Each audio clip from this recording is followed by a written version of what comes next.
Nah, hari ini kita akan melihat satu firman Tuhan daripada siri yang baru.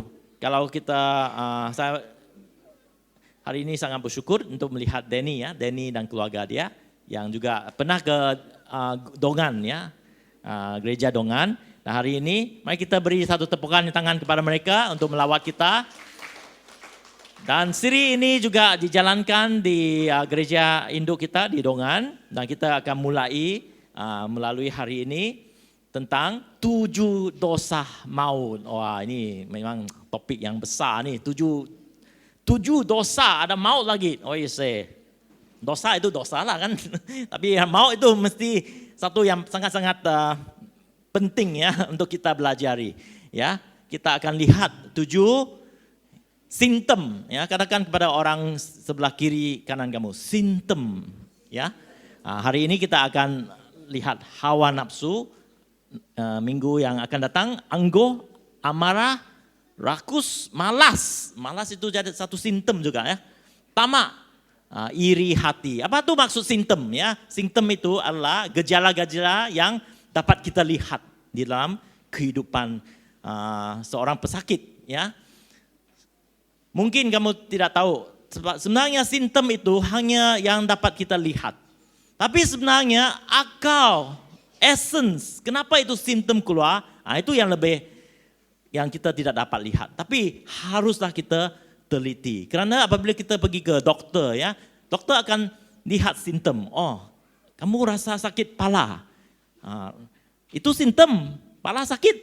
Tapi mungkin ya ada benda-benda lain yang ada di dalam badan yang menyebabkan kita sakit kepala. So itulah yang penting untuk kita teliti. Apa sebenarnya menyebabkan simptom-simptom itu terjadi dalam hidup kita. Memang semua ini kemungkinan pernah kita mengalami ya. Ada kita tanya kenapa ini berlaku di dalam hati kita. Seperti hawa nafsu, orang muda ya, hawa nafsu, angkuh. Kenapa saya jadi orang angkuh ya? Amarah, apa ada amarah? Marah kah? Marah. Rakus, malas. Kenapa malas? Saya rasa malas. Kenapa saya rasa malas? Mau kerja, malas mau bersihkan rumah, malas mau kemaskan katil saya. Tanyalah, ini simptom. Hanya dapat kita tahu. Tapi examine dengan dekat lagi. Kenapa ini berlaku ya? Itu yang penting ya, Tuhan ingin kita lihat. Karena Tuhan ingin menolong kita. Yesus datang bukan untuk menghakimi kita. Bukan untuk menghakimi perempuan yang telah ditangkap karena berzina. Tapi Yesus kata, hari ini dosa kamu diampuni. Inilah karena Yesus ingin mengampuni kita, melepaskan kita baik kup-kup ya, seperti yang Bita katakan, kup-kup dalam hidup kita supaya ada kebaikan yang terjadi. Nah, Yesus mengatakan kepada perempuan itu yang ditangkap berzina itu, jangan lakukan lagi. Amin. Ini adalah kebaikan karena tidak ada seorang pun yang ingin selalu sakit kepala. Amin. Betul? Tidak ada seorang pun yang ingin selalu sakit dan harus pergi jumpa dokter. Tapi kita mempunyai dokter yang cukup cukup baik, Dr. Jesus. Ya, so yang paling penting ambillah ubat daripada Dr. Jesus dan dia akan terus melegakan semua simptom-simptom. Amin. So hari ini kita akan lihat apa itu hawa nafsu. Mari kita lihat hawa nafsu atau berahi Yusuf digodai. Kita akan teliti di firman Tuhan Kejadian 39, di mana ada terjadinya hawa nafsu. Tapi bukan terhadap Yusuf. Tapi hawa nafsu itu terjadi daripada seorang perempuan atau istri seorang Pontifa. Ya, Pontifa istrinya yang mempunyai hawa nafsu. Kalau Yusuf juga mempunyai hawa nafsu, habislah cerita Yusuf tuh. Sampai bab 39, terus habis. Karena dia terperangkap dalam dosa. Tapi syukur pada Tuhan, Yusuf tidak ada hawa nafsu seperti istri Pontifa. Oleh itu, hari ini kita boleh teliti bagaimana kita, apa itu hawa nafsu, bagaimana kita boleh mengatasinya. Oke, kita akan baca daripada Kejadian bab 39, agak panjang, tapi saya rasa ini akan memberkati kita semua. Mari kita berdiri, nah kita akan baca bersama-sama. Saya ingin undangkan si cewek perempuan lah, untuk ambil ganjil lah. Mereka selalu agak ganjil lah. Dan laki ya, nah akan ambil even number, even number, boleh? So saya minta ya yang ganjil itu ya, kuat-kuat suara supaya kita dapat mendengar, amin. Boleh? Let's honor the word of God. Let's read together. 1, 2, 3.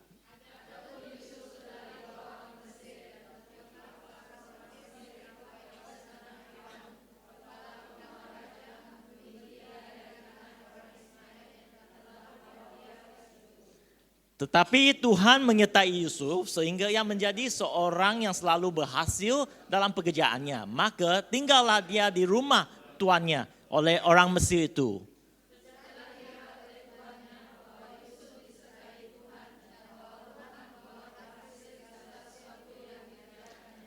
Maka Yusuf mendapat kasih tuannya dan ia boleh melayani dia. Kepada Yusuf diberikan kuasa atas rumahnya dan segala miliknya diserahkannya kepada kekuasaan Yusuf. 7 ya.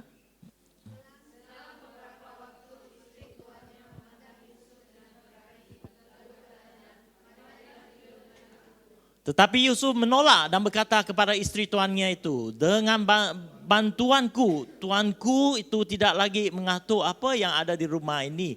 Dan ia telah menyerahkan segala miliknya kepada kuasaanku.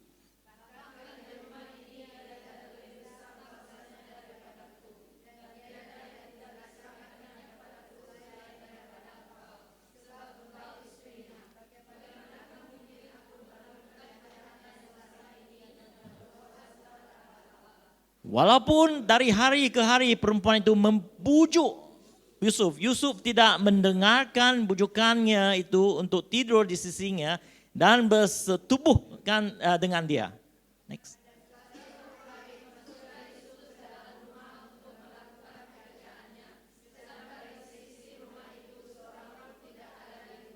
Lalu perempuan itu memegang baju Yusuf sambil berkata, marilah tidur dengan aku. Tetapi Yusuf meninggalkan bajunya di tangan perempuan itu dan lari keluar.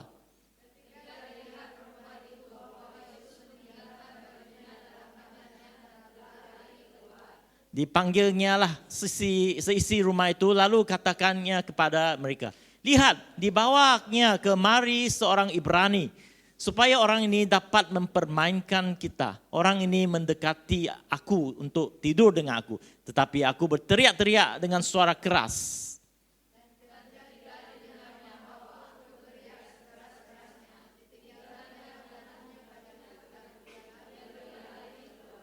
Juga ditaruhnya baju Yusuf itu di sisinya sampai tuan rumah pulang.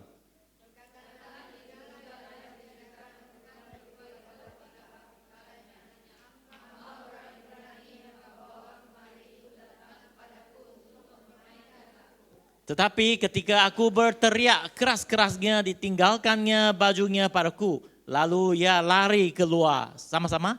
Baru saja didengar orang tuannya berkata, yang diceritakannya istrinya kepadanya, begitulah aku diperlakukan oleh hambamu itu. Maka bangkitlah amarahannya. Amin. Mari kita berdoa.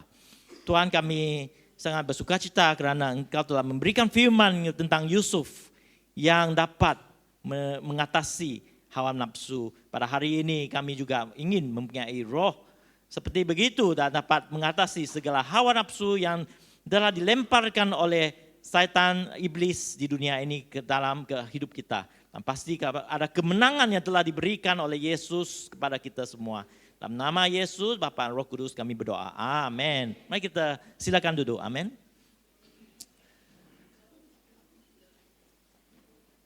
Hawa nafsu ini sebenarnya adalah daripada daging, ya, daging manusia.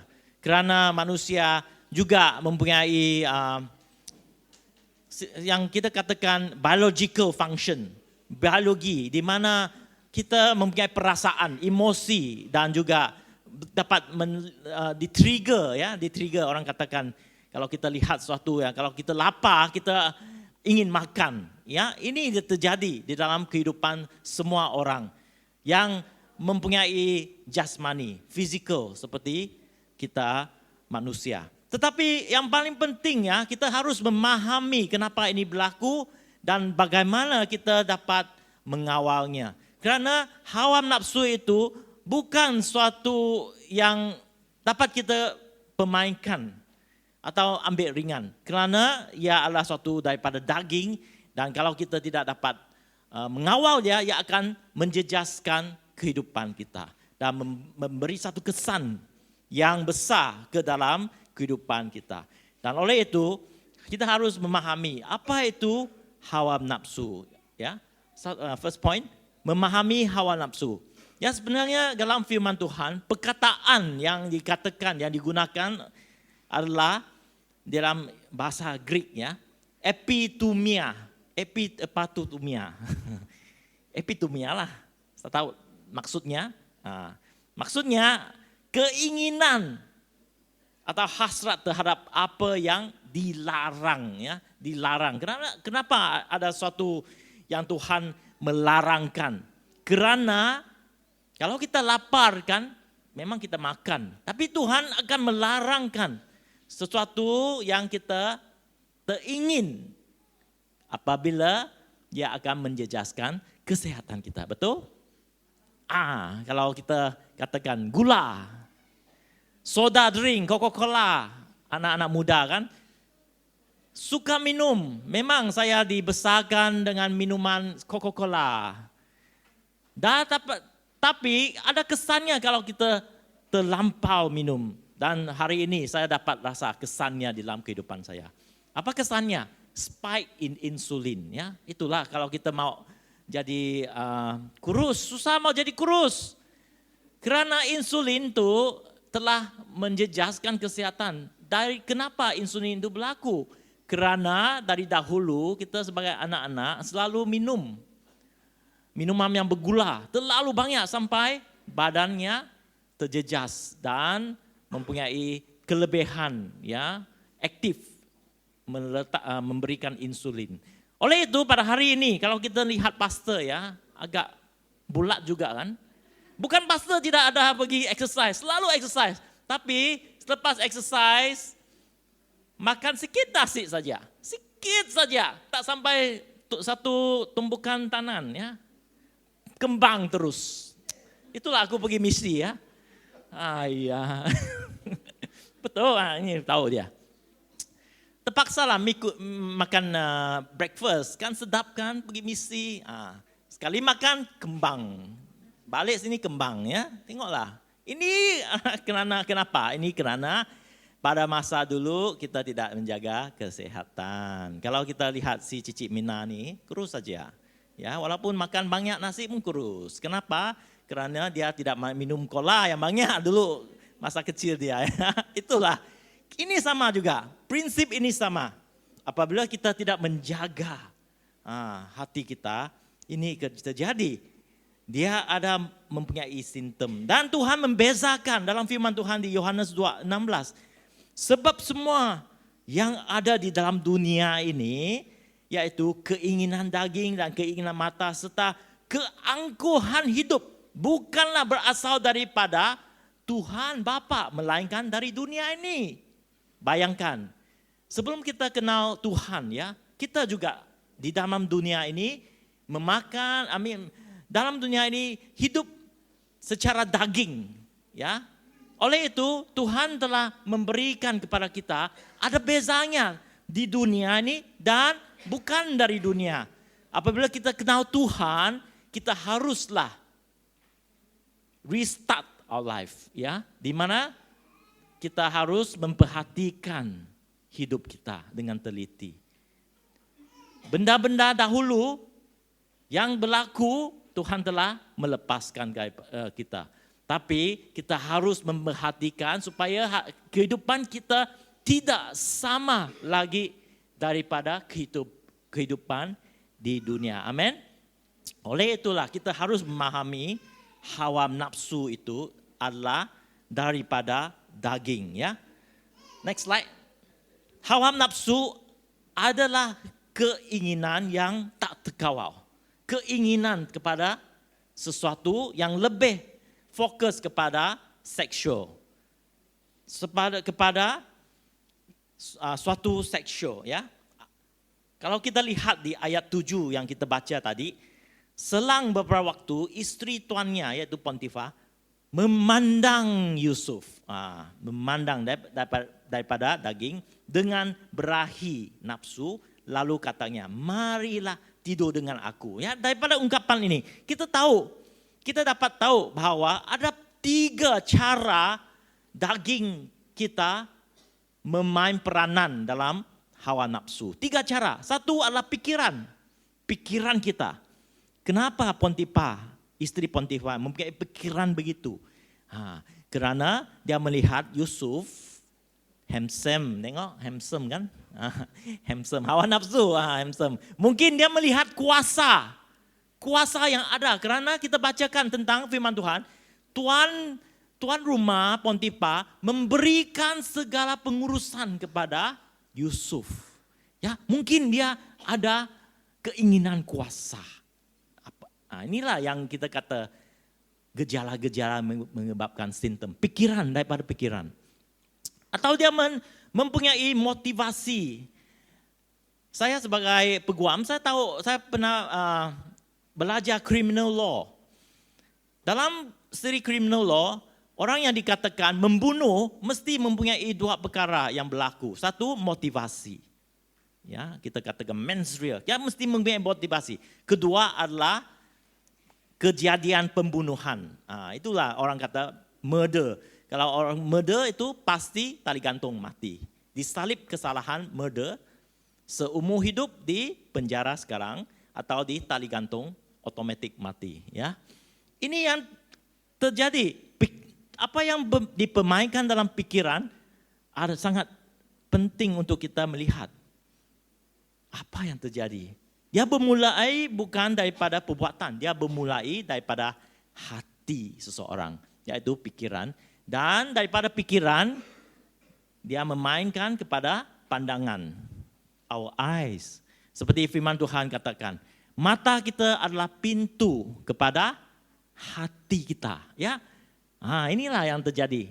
Dia melihat Yusuf, Yusuf ni agak handsome juga. Hawa nafsu terjadi. Dan ketiga, percakapan atau pertindakan. Percakapan itu adalah menunjukkan hati kita sebenarnya. Tindakan juga menunjukkan hati kita sebenarnya. Oleh itu dalam kes-kes pembunuhan, hakim akan melihat kepada berapa tikaman yang berlaku pada seorang yang dibunuh. Kalau tikamannya 20 kali, maksudnya yang mempunyai keinginan untuk membunuh. Kalau 1 kali orang mati, kemungkinan tidak ada keinginan untuk membunuh. Itu accident atau mau cederakan seorang. Ini yang dikatakan. Ya, tapi apabila kita melihat tindakan seseorang itu, kita tahu apa diisi hati seseorang itu. Ya, so kita harus paham dari mananya datang hawa nafsu. Hawa nafsu itu akan terjadi dari pikiran kepada pandangan dan juga percakapan. Oke, next slide. Hawa nafsu, kita masih dalam mengetahui apa itu hawa nafsu. Hawa nafsu ialah mengindamkan kenikmatan tanpa jaminan. Tanpa jaminan, maksudnya dia mengindamkan sesuatu tapi tidak ingin melakukan covenant, ya, melakukan covenant, maksudnya menikmati hubungan intim adalah dibenarkan, tetapi hanya dalam batasan perkahwinan. Hubungan intim bukanlah suatu yang negatif, namun suatu perkara baik penyalahgunaan seks iaitulah yang salah. Perkahwinan membenarkan suatu yang intim berlaku, hubungan tubuh. Tapi di luar perkahwinan itu yang berlaku menyatakan tidak ada jaminan. Kerana mereka yang menginginkan hawa nafsu, menginginkan seks itu di luar perkahwinan hanya menginginkan.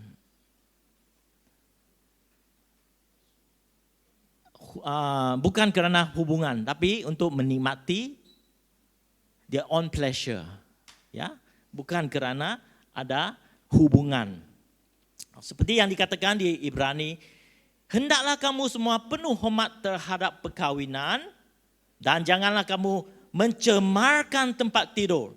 Ini dilarangkan oleh Tuhan sebenarnya, sebab orang-orang sundai dan penzina akan dihakimi Tuhan. Amin. So Tuhan sebenarnya mementingkan hidup kita supaya apa yang perhubungan setubuh atau seks yang diinginkan hanya berlaku dalam hubungan perkahwinan yang tidak boleh dilakukan di luar perkahwinan. Oleh itu kalau kita perhatikan, ya, isteri Potifar, dia telah berkahwin, tapi dia masih ingin mengindamkan hubungan seksual luar dari perkahwinan. Itu salah. Kedua, kalau kita lihat Yusuf tidak berkahwin, tapi dia tidak ingin, oleh itu dia tidak ingin ada hubungan setubuh dengan Potifar. Ya, kerana dia tahu batasan yang Tuhan berikan kepada seseorang. Oleh itu pada hari ini, kita harus mempunyai pengetahuan tentang batasan yang telah Tuhan berikan. Okay? Ketiga, hawa nafsu ialah menginginkan kenikmatan tanpa mempedulikan insan. Ya, ini sangat benar. Kerana hawa nafsu itu, kalau kita lihat konteks, kenapa Tuhan membenarkan dalam perkahwinan? Kerana perkahwinan itu ada jaminan hubungan. Perkahwinan itu adalah covenant. Ada hubungan yang intim telah antara istri dan suami telah katakan mereka ingin bersama-sama. Tuhan membenarkan. Tapi di luar itu ingin hanya dikatakan tidak mempedulikan insan. Ya seperti berkata, aku mahukan tubuhmu tetapi bukan kamu. Aku mahu tubuhmu, aku mau menikmati tapi tidak ingin kamu. Ya ibarat memakan makanan tetapi tidak mau mencernakan dalam badan. Betul? Kita ingin makan saja tapi ada kesan dia, kita tidak mau jadi gemuk. Tidak benar ya. Oke? Ya, sebaliknya memuntahnya keluar. Mengejar kepuasan fizikal tanpa komitmen menyeluruh, ya. Inilah menjadi gejala penyakit itu. Di mana kita inginkan sesuatu, tapi kita tidak inginkan insan sebenarnya. So saya juga ingin memberi kepada kita yang anak-anak muda, mungkin kita terperangkap dalam pornografi. Ya, kerana sekarang sangat-sangat senang untuk seorang dapat melihat sesuatu di dalam internet dan sebagainya. Ini juga menjadi gejala hawa nafsu. Akan membawa satu kesan yang negatif kepada kehidupan Anda. Oleh itu kalau dapat berdoa pada Tuhan untuk melepaskan. Minta ampun daripada Tuhan. Kerana apa yang terjadi ini, apabila kita melihat perkara ini, kita tidak ingin insan itu, sebenarnya kita hanya ini menjadi hawa nafsu dalam kehidupan. Okey, dalam ayat 14 kita dapat lihat. Ya, dalam ayat 14, lihat dibawanya mari seorang Ibrani supaya orang itu ini dapat mempermainkan kita, kata isteri Potifar. Lihat, dia tidak mau insan. Apa yang terjadi apabila dia tidak dapat Yusuf? Dia mengatakan orang itu mempermainkan dia. Ya, ayat 17 juga. Dia mengatakan Ibrani orang Yusuf itu insan itu mempermainkan dia, sebenarnya dia tidak ada keinginan atau tidak mempedulikan Yusuf. Dia hanya inginkan benda daripada hawa nafsu ini. Oke, next slide. Setubuh di luar perkawinan adalah pencabulan di mata Tuhan. Mari kita lihat firman Tuhan, Matius, ini yang dikatakan kepada kita semua. Yesus mengatakan, kamu telah mendengar firman, jangan berzina. Tetapi aku berkata kepadamu, setiap orang yang memandang perempuan serta menginginkannya, sudah berzina dengan dia di dalam hatinya. Oleh itu pada hari ini, pikiran kita sangat-sangat harus kita perhatikan. Karena dalam firman Tuhan, Yesus sendiri mengatakan, walau kita mempunyai pikiran sebegitu, kamu telah menjadi seorang yang berzina.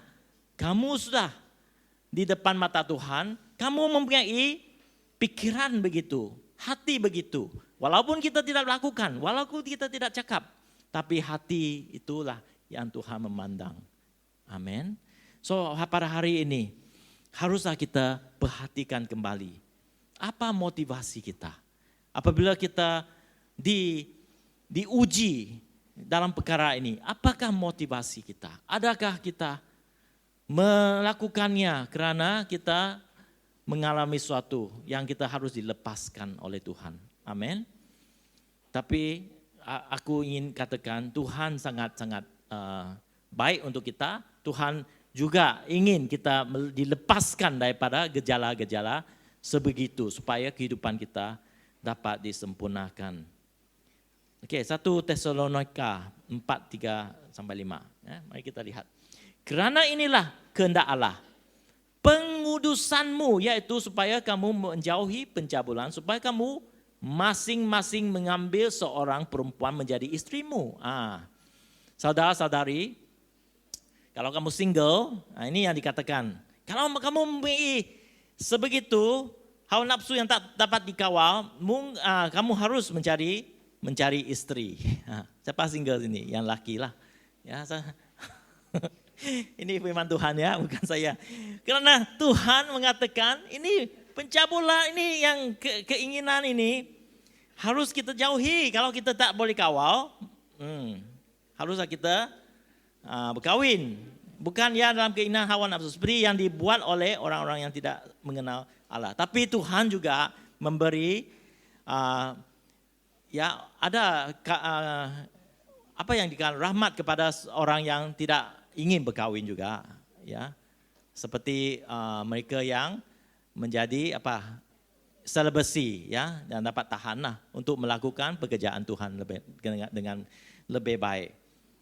Tapi yang tak boleh tahan, Tuhan katakan, kawinlah, cepat-cepat kawin. Dan kawin itu jangan ambil dengan sesuka hati ya. Kawin itu satu perkara yang serius juga. Harus kita tahu apa yang kita lakukan. Amin. So, kita lihat bagaimana terjadinya hawa nafsu. Dan perkara kedua kita akan lihat apa yang harus kita mengendalikannya. Bagaimana kita hendak handle, how do we handle it ya? Karena dalam firman Tuhan, apa yang kita lihat adalah Yusuf. Sebenarnya Yusuf juga manusia seperti kita ya, dia bukan yang luar biasa. Dia juga manusia, dia juga hamba Tuhan. Tapi apa yang diberi kepada kita, contohnya adalah kita juga dapat mengendalikan hawa nafsu seperti Yusuf. Apa yang harus kita lakukan ya? So don't say I have no choice. Choice kita ada. Seperti Yusuf, dia ada choice. Apa yang kita bacakan? Pada masa itu Potifar, istri Potifar mengundangnya ke katilnya. Tidak ada seorang yang ada di rumah itu. Wah, tapi Yusuf tetap dapat mengendalikan hawa nafsu. Kenapa? Nah, ini yang harus secret ini yang harus kita pelajari, ya. Oke. Dalam ayat 7 ya mengatakan tetapi Yusuf menolak. Menolak. Ya. First thing, menolak. Ayat 9. Bagaimana mungkin, Yusuf ini katakan, bagaimana mungkin akan aku melakukan kejahatan yang besar itu dan membuat dosa terhadap Allah. Yang ketiga, Yusuf tidak mendengarkan bujukannya. Tidak mendengarkan bujukannya. Oke, apa kesimpulan ini? Mengendalikan hawa nafsu ya. First thing adalah kita harus dapat mengawal tindakan kita. Katakan kepada orang di sebelah kita, kiri dan kanan, mengawal tindakan.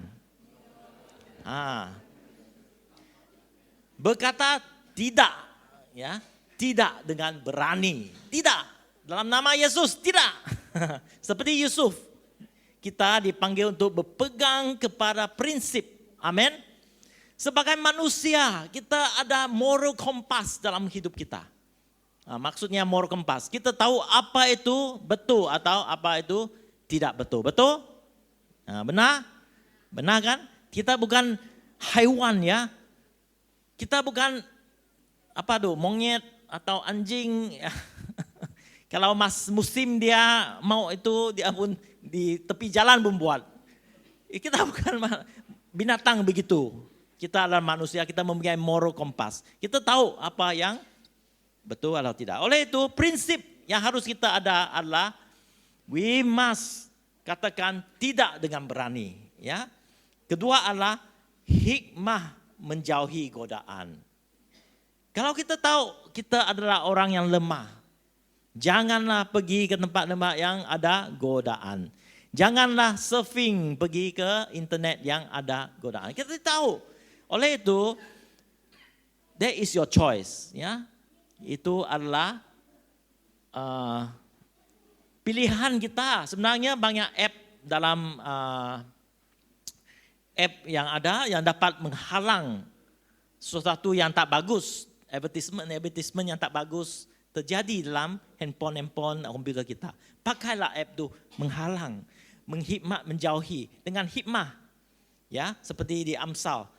Janganlah engkau menempuh jalan orang Farisi. Jauhilah, janganlah melintasinya. Amin. Kita tahu sudah, ini godaan, ini satu perkara yang tidak bagus. Seperti pastor ingin katakan, kadang-kadang ada mungkin di gereja ada orang single ya meminta pastor, saya tak ada transport. Dahulu lah di English Church ya. Saya tak ada transport, mau pastor bawa pulang. Saya katakan tidak dapat. Kerana saya tahu ini bukan perkara yang baik. Saya harus mempunyai satu teman dengan saya, lelaki, supaya kita boleh accountable to one another. Ya, bila pastor kawin sama Sister Mina sudah, walaupun orang ada mungkin sister mau tanya minta pastor pergi doa, saya akan bawa istri saya. Ya, kerana kita ada accountability satu, kedua kita tidak mau ada apa-apa yang berlaku, ya, atau prasangka. Amin. That is why we need to, kita harus menjaga kita diri sendiri. Jangan biarkan, kita tahu jangan menempuh jalan yang kita tahu akan ada godaan. Oleh itu dalam firman Tuhan, Yesus mengajar murid-muridnya berdoa dengan perkataan, jauhilah saya daripada kejahatan. Ini haruslah menjadi doa kita. Jauhilah Tuhan saya daripada kejahatan. Kerana banyak juga kejahatan ya daripada iblis, bukan manusia, yang iblis ingin mencobakan hidup kita. Oleh itu kita harus senantiasa berdoa begitu kepada Tuhan. Jauhilah Tuhan dengan kasih karunia, jauhilah saya daripada kejahatan. Amin. Oke, mengawal tindakan. Kedua adalah mengawal kelemahan diri, ya, mengawal kelemahan diri. Lari daripada dosa, bukan menghampirinya. Jangan kata kita orang Superman ya, walaupun pastor bukan Superman. Pastor pun dapat digoda oleh dosa-dosa sebegitu. Oleh itu, pastor harus menjauhi daripada benda-benda begitu. Sama dengan jemaat-jemaat di sini. Ya, harus kita menjauhi daripada benda-benda yang tidak bagus. Jangan mencabarnya, jangan kata, oh saya hari ini spiritual, super spiritual. Oleh itu, cobalah saya. Benar-benar iblis cuba kita pasti runtuh. Oleh itu, kita harus jauhi daripada gejala. Seperti 1 Korintian ya, 6:8 menekankan. Larilah dari pencabulan. Tuhan tidak memandang rendah kelemahan kita, tapi Dia memberikan jalan keluar. Amin. Kita masih sebaik-baik seorang manusia, dia sehebat-hebatnya, kita masih hidup secara daging di dunia ini. Amin. So oleh itu pada hari ini jangan biarkan kita dicobai. Kalau dapat lari. So kalau saya suka lihat kungfu punya YouTube, orang mengajar kungfu. Walaupun satu perkara yang saya belajar, Sifu ya, yang selalu mengajar kungfu, dia katakan, walaupun kamu sehebat, ingat kamu sehebat, apabila kamu dicabar, the first thing you must do is larikan diri. Jangan bertindak, larikan diri. That's the first thing. Because kenapa? Kerana kamu tidak tahu apa alat yang mereka ada bersama dengan mereka yang mencabar kamu. Mungkin ada pisau, mungkin ada benda-benda yang senapang. So first thing is you must larikan diri. Walaupun kamu ingat kamu hebat. Ya, that's a very wise decision ya. So inilah yang dikatakan. Jauhilah 2 Timotius, jauhilah hawa nafsu orang muda dan kerjakan. Kerjakan, jauhi. Tapi kerjakan kebenaran, iman, kasih dan damai sejahtera bersama-sama dengan mereka yang memanggil Tuhan dengan hati yang murni. Bagaimana kita jauhi daripada gejala itu? First thing adalah bersama dengan orang-orang yang seiman dengan kita. Amin. Mendorong satu sama lain. Bersama dengan mereka akan membawa berkat dalam kehidupan kita. Oke? Mengawal kelemahan diri. Yang ketiga, mengawal pikiran kita. Mengawal pikiran kita. Bagaimana kita dapat mengawal pikiran kita? Pengkhianatan terhadap kepercayaan. Kalau apabila kita tahu hawa nafsu itu sebenarnya adalah pengkhianatan terhadap kepercayaan kita. Potifar mempercayai sepenuhnya kepada Yusuf untuk menjaga seluruh rumah dia. Apabila kalau Yusuf melakukan benda yang tidak baik, dia sebenarnya mengkhianati terhadap kepercayaan orang kepada dia. Suami istri, kita mempunyai tanggung jawab, ya. Sebagai suami, sebagai istri, terhadap satu sama lain, kepercayaan. Bukan hanya di suami istri, tapi keluarga kita, anak-anak kita. Kita mempunyai tanggung jawab sebagai ibu atau bapa terhadap anak-anak kita. Oleh itu, kalau kita mempunyai pikiran yang wajar, kita harus lari daripada hawa nafsu. Amin. Kerana itulah yang akan menyebabkan hancurnya kepercayaan terhadap kita. Oleh itu, kalau kita bekerja di syarikat-syarikat, satu perkara juga yang dikatakan, seperti saya pernah bekerja di bank, ya, institusi banking, pembanking. Ya. Satu perkara yang dia mengatakan, jangan ada cinta di dalam tempat kerja dengan klik kamu. Walaupun kamu bujang, jangan ada. Kerana itu akan menjejaskan kepercayaan orang yang berada di sana. Kalau kamu want to get married, harus transfer seorang, harus transfer keluar daripada branch ini kepada branch yang lain. Supaya menjaga kepercayaan, amanah yang keuangan ya, itu di sana. Oleh itu, inilah yang terjadi. Kalau kita mempunyai pikiran yang wajar, kita harus tahu banyak orang juga bergantung kepada kita dan mempunyai kepercayaan kepada kita. Kedua adalah hakikat pikiran yang wajar. Wanita itu istri tuannya. Kalau kita mempunyai pikiran yang wajar, hakikatnya kita tahu seorang insan itu bukan milik kita, kecuali istri kita. Ya, firman Tuhan mengatakan tubuh istri adalah milik kita, atau tubuh suami istri dapat bersama. Selain daripada itu, insan itu bukan milik kita. Kalau kita melakukan hawa nafsu atau benda-benda yang tak baik, itu akan menjejaskan insan itu. Ya.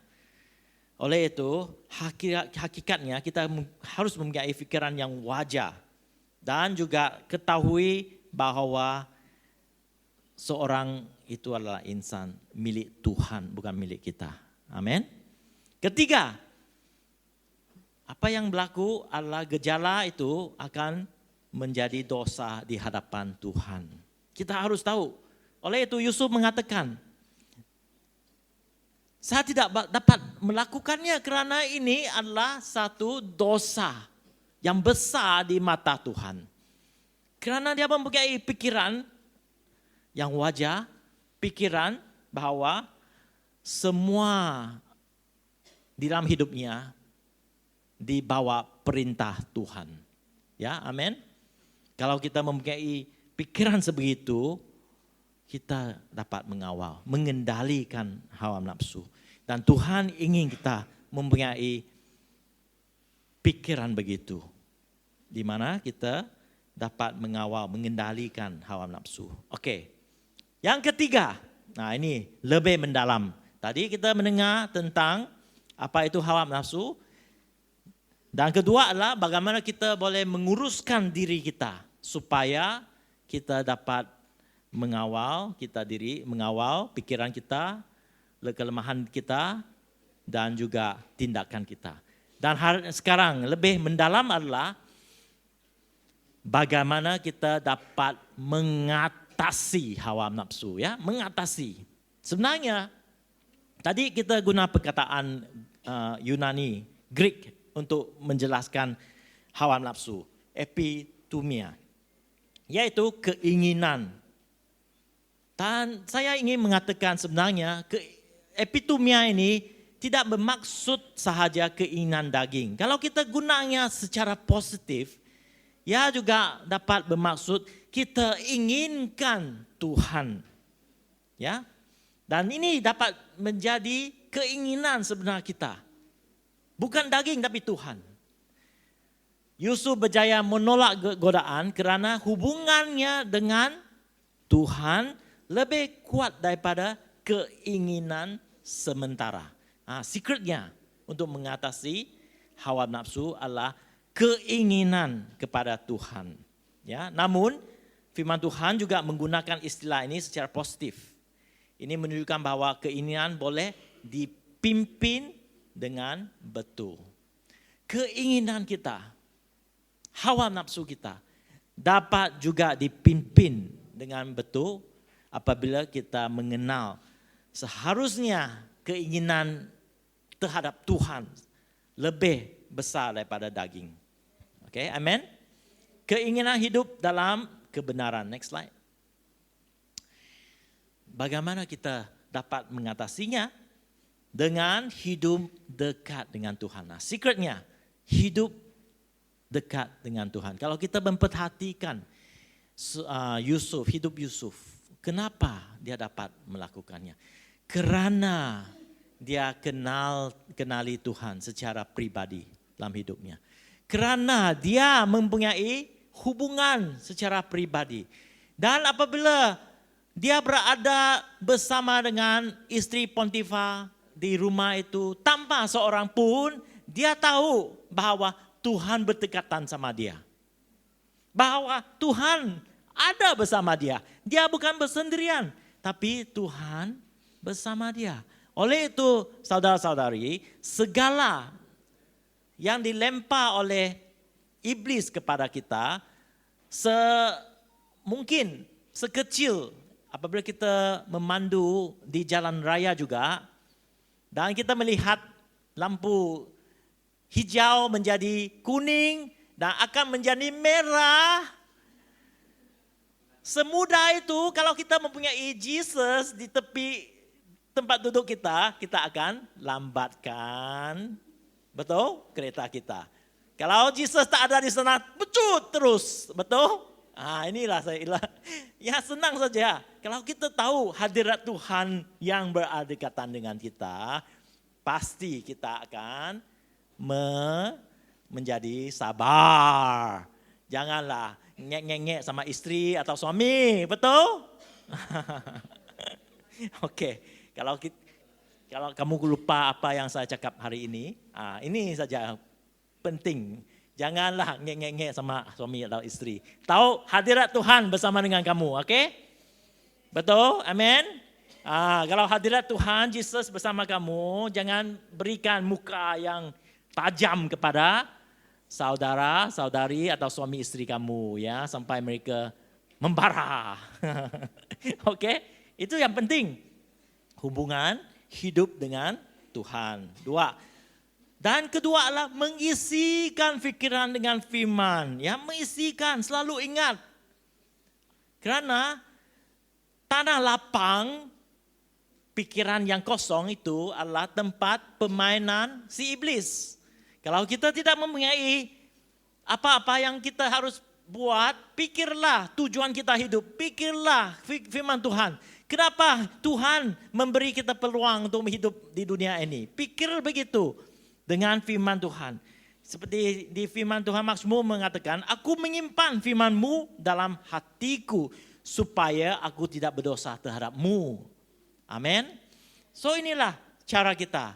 Oleh itu saya mendorong kita dapat mempunyai hati untuk menghafalkan firman Tuhan. Karena pada masa yang paling susah, firman Tuhan akan dikeluarkan karena Roh Kudus bersama dengan kamu.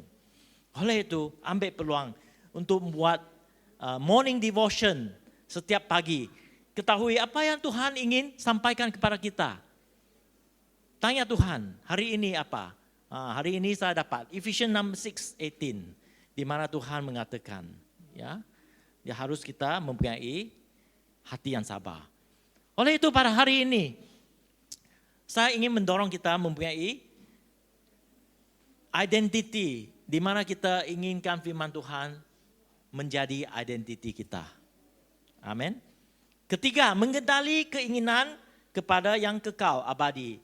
Mengejar Tuhan, bukan kesenangan duniawi yang fana. Mengejar Tuhan. Oleh itu pada hari semasa saya pergi ke mission trip Singkawang, saya tanya sendiri, kenapa ada orang putih yang di Amerika tu senang hidup mereka, ingin ke tempat pedalaman untuk menumbuhkan rumah sakit, untuk menumbuhkan gereja. Kenapa? Karena mereka mendapat kesenangan daripada Tuhan, bukan daripada benda di dunia ini. Oleh itu saya menanya diri saya sendiri, kalau Tuhan mengirim saya ke tempat pendalaman, adakah saya dapat hidup? Dan I come to the conclusion, saya dapat hidup. Kerana kesenangan saya bukan datang daripada TV, kereta, rumah, aircon, tapi kesenangan saya datang daripada Tuhan. Oleh itu pada masa saya melihat Pak Sao, istrinya, walaupun gereja mereka kecil, tak tanpa banyak aircon, tak ada aircon langsung, tapi mereka bersukacita kerana keinginan Tuhan, kesenangan Tuhan memberikan cita dalam hati mereka. Amin. Inilah yang Tuhan ingin sampaikan kepada kita. Kedua adalah tentang bagaimana kita mengatasi hawa nafsu. Kedua adalah menginginkan Roh Kudus. Amin. Seperti hadirat Tuhan yang nyata di dalam hidup kita. Mengarahkan kerinduan kepada Roh Kudus kita. Roh Kudus Tuhan, dan Yesus mengatakan, saat kirim Roh Kudus untuk mengajar kamu, bersama kamu, di mana kamu berada, Roh Kudus akan bersama kamu. Adakah kita inginkan Roh Kudus? Kalau kita ingin Roh Kudus, senang saja kita melihat kehidupan kita. Orang yang mempunyai Roh Kudus ada orang inginkan kebenaran. Seperti yang dikatakan, satu hal saja yang ku mohon kepada Tuhan, yaitu yang ku ingini diam di rumah Tuhan. Rumah kita adalah tubuh kita. Adakah kita ingin Roh Kudus mendiam di tubuh kita? Apabila Roh Kudus mendiam di tubuh kita bersama dengan kita, inilah menjadi baik Tuhan. Seperti di 1 Korintus, tubuhmu adalah baik Roh Kudus yang diam di dalam kita. Amin. So pada hari ini kita harus melihat, adakah roh kita mempunyai Roh Kudus yang selalu memimpin kita dalam perjalanan kita. Oke, next slide. Kesimpulan, pada akhirnya nafsu bukan dosa pertama, ia adalah gejala hati yang lupa kepada penciptanya. Nah, ini satu ungkapan yang mungkin harus kita pahami. Sebenarnya hawa nafsu itu bukan satu dosa sahaja, tapi dia melibatkan gejala hati. Apabila kita lupa kepada siapa penciptaan kita, kita lupa terhadap Tuhan, kita akan senang terperangkap dengan benda-benda begitu, dosa-dosa begitu. Seperti saya katakan, gejala itu apa? Akar penyakit adalah hati yang jauh daripada Tuhan. Akar penyakit, kalau kita pergi dokter, Jesus, dan minta dia ubat untuk mencegahkan hawa nafsu, kemarahan, malas, dan sebagainya. Gejala-gejala itu, satu dia ubatnya, Yesus akan bagi. Dia akan tanya, hati kamu kemana? Betul? Hati kamu, adakah hati kamu bersama dengan Tuhan? Sebab dari hati orang timbul segala pikiran jahat, pencabulan, pencurian. Oleh itu apabila kita mempunyai Roh Kudus, dia akan memberitakan kepada kita, pikiran kamu adalah begitu. Mari balik kembali kepada Tuhan. Balik kembali kepada Tuhan. Amin. Dan keduanya adalah kematian rohani kita. Apabila kita tidak mempunyai keinginan untuk Tuhan, matilah hidup rohani kita. Oleh itu kita seperti orang yang hidup di dunia dengan dagingnya. Siapa yang menabur dalam dagingnya akan menuaikan kebinasaan. Ini yang dikatakan oleh firman Tuhan. Kalau kita hidup tanpa Tuhan, segala hidup kita adalah daging dan keduniaan. Dan ini kita akan menuaikan kebinasaan. Oleh itu pada hari ini, apa yang saya rasa Tuhan ingin mengatakan kepada kita adalah kembali kepada Dia. Fokus kepada Dia. Saya tahu dalam hidup kita, mungkin kita membuat kesilapan. Mungkin kita pernah melakukan sesuatu yang tidak baik. Tapi hari ini, Tuhan dengan hati yang terbuka, dengan tangan yang buka, menjemput kita kembali kepada Dia. Seperti kita datang kepada Tuhan Yesus, meminta ubat daripada Dia. Dan inilah yang akan diberikan kepada kita. Kembalilah kepada Tuhan. Amin. Mari saya mengundang penyanyi dan pemuzik. Boleh kita nyanyi lagu yang first lagu.